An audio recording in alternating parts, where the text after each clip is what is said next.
નમસ્કાર મિત્રો, કેમ છો બધા? મજામાં? આજે આપણે એવી કઈ કઈ તકલીફ હોય તો આપણે સલ્ફર નામની હોમિયોપેથિક દવાનો આપણે ઉપયોગ કરી શકીએ. તો માની લો કે આપણે કોઈ ધાધર હોય, કોઈ સોરિયાસિસ હોય, કોઈ ખરજવું હોય, જે ન મળતું હોય, એમાં ખૂબ જ બળતરા થતી હોય અને ડાબી સાઈડથી શરૂ થયું હોય. તો એ સિવાય માની લો કે આપણે ડાબી સાઈડથી પથરી શરૂ થઈ હોય અને આપણે પેશાબમાં બહુ બળતરા થતી હોય.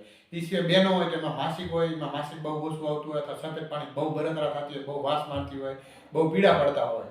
એ સિવાય આપણે માની લો કે કોઈ હરસ મસા કે એવું કંઈ હોય, એમાં બહુ ખૂબ જ આપણે બળતરા થતી હોય, ખંજવાળ આવતી હોય. કોઈ હરસ મસા પગંદરી બધામાં બળતરા અને ખંજવાળ અને ડાબી સાઈડથી શરૂઆત હોય છે. એ સિવાય માની લો કે આપણે કમર બહુ દુખતી હોય, ડાબી સાઈડ ઊભા રહેવાથી તકલીફ વધી જતી હોય, તો આપણે વિચારી શકીએ. એ સિવાય માની લો કે એસિડિટી થતી હોય, કાયમ આપણે પેટમાં બળતરા થતી હોય, તો આપણે વિચારી શકીએ.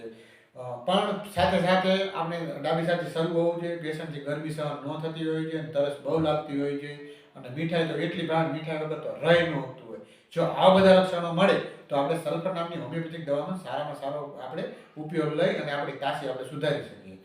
અને એ સિવાય માનો કે બાળકોમાં વારંવાર શરદી ઉધરા થઈ જતી અથવા બાળક જેમ જેમ મોઢા નાખતું હોય અને એને દાંતની પીડામાં બહુ બળતરા થતી હોય, તો પણ આપણે વિચારી શકીએ.